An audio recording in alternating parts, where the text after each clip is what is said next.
প্রিয় মাধ্যমিক 2025-এর ভূগোলের ছাত্রছাত্রীরা, তোমরা জানো যে ভূগোলের 5 নম্বরের প্রশ্ন পাওয়া খুবই সহজ। একটা প্রশ্ন বলবো, একটাই আসবে। তো আজকে তোমাদের এই নিয়ে আগে ভিডিও আছে, শেষ মুহূর্তে আরেকবার রিভিশনের জন্য আলোচনা করছি আমরা। তোমরা জানো 5 নম্বরের তোমাদের 4টা প্রশ্ন করতে হয়, দুটো প্রাকৃতিক, দুটো আঞ্চলিক। তা আমরা অধ্যায়ভিত্তিক তোমাদের একটু মনে করে দিচ্ছি, এগুলো তোমরা অবশ্যই ভালো করে দেখে যেও। এবং অবশ্যই জানো আমি বাগেশ্বর উচ্চ মাধ্যমিক স্কুলের শিক্ষক। আমার ছাত্রছাত্রীরা বাংলা, ইতিহাস, ভূগোল তিনটেই 100% মার্কস পেয়ে আসছে, তোমরাও পাবে, কারণ প্রত্যেকটি প্রশ্ন তোমাদের কমন আসছে অধ্যায় ভিত্তিক, ভূগোলও পাবে তোমরা। আজকে তোমরা যে প্রশ্নগুলো আছে ভালো করে করে রাখবে। যেমন ধরো বহির্জাত প্রক্রিয়া থেকে তোমাদের যে অধ্যায়টি আছে প্রথমে, সেখানে তোমরা অবশ্যই তোমরা বায়ু ও জলধারার শুষ্ক অঞ্চলের কার্য এটা করে রাখছো, বা হিমবাহ জলধারা মিলিত সঞ্চয় কার্য এর মধ্যে একটা আসবে। নদীর ক্ষয় কার্য কি হিমবাহ ক্ষয় কার্য একটা আসবে, কিংবা নদীর সঞ্চয় কার্য হিমবাহ সঞ্চয় কার্য এর মধ্যে তোমরা একটা পাবে। বায়ুমণ্ডল থেকে তোমরা যদি করো সেক্ষেত্রে তোমরা অবশ্যই বলবো যে যে বায়ুমণ্ডলের ট্রপোস্ফিয়ার স্ট্র্যাটোস্ফিয়ারের যে স্তরগুলো আছে এটা দেখে যাও। নিরক্ষীয় নিম্নচাপ মেরুদেশে উচ্চচাপ বলয় সৃষ্টির কারণ এবং প্রতিনিয়ত যে বায়ু প্রবাহের উৎপত্তি, গতিপথ, প্রভাব এবং সম্পর্ক, এগুলো একটু দেখে যাও।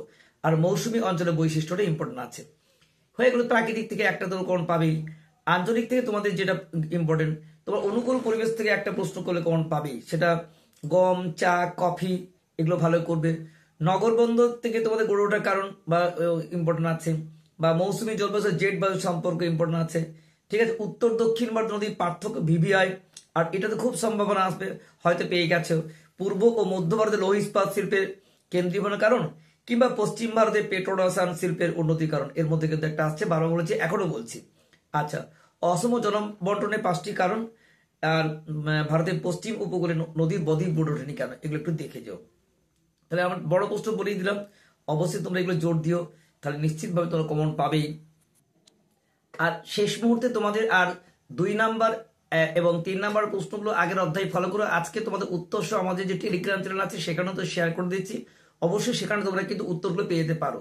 তো আমার যে টেলিগ্রাম চ্যানেল নাম্বার t.ab/bagish-education, এখানে তোমরা এসে 2 নাম্বার এবং 3 নাম্বার উত্তর এবার যোগ বলে নিতে পারো শেষ মুহূর্তে, কারণ তো সারা বছর পড়েছো, শুধু শেষ মুহূর্তে রিভাইজ এবার দিয়ে দিতে পারো। আর বড় প্রশ্নগুলো বললাম, এগুলো তোমরা ভালো করে পড়ো। এবং অবশ্যই বলবো ভূগোলের ছবি আঁকবে, মানচিত্রগুলো কিন্তু ভালো করে করবে, ইন্ডেক্স বসাবে, সংকেত চিহ্ন বসাবে, এবং অবশ্যই তোমরা ছবি না এঁকে আসবে না, আর একটি প্রশ্ন ছাড়বে না। প্রত্যেকের ভূগোল পরীক্ষা ভালো হবে, ভূগোলে অনেকেই কিন্তু 100% মার্কস পায়, তোমরাও পাবে ঠিক মতো যদি পড়াশোনা করেছো।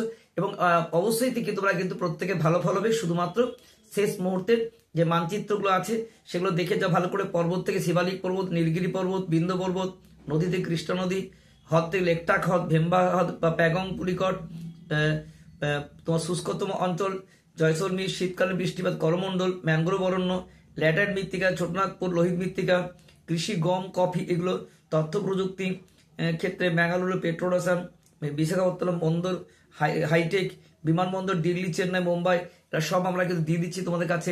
আমাদের টেলিগ্রাম চ্যানেল আছে, আবার বলছি, সেখানে একবার চোখ বুলিয়ে নিতে পারো। আজকে ভিডিওটা বড় করছে না, কারণ তোমাদের পরীক্ষা চলছে এই মুহূর্তে, একবার শুধুমাত্র ভালো পরীক্ষা হওয়ার জন্য বড় প্রশ্নগুলো বলে দিলাম, এবং অবজেক্টিভ প্রশ্ন, মানচিত্র তোমাদের সব কিন্তু আমি দিয়ে দিচ্ছি। এবং অবশ্যই 2 নম্বর উত্তরগুলো সব কিন্তু আমাদের টেলিগ্রাম চ্যানেল থাকছে। তোমরা সকলে ভালো পরীক্ষা দিও, তোমাদের সাফল্য কামনা করছি। দেখা হচ্ছে নেক্সট ভিডিওতে। এই পর্যন্ত সকলে ভালো থেকো।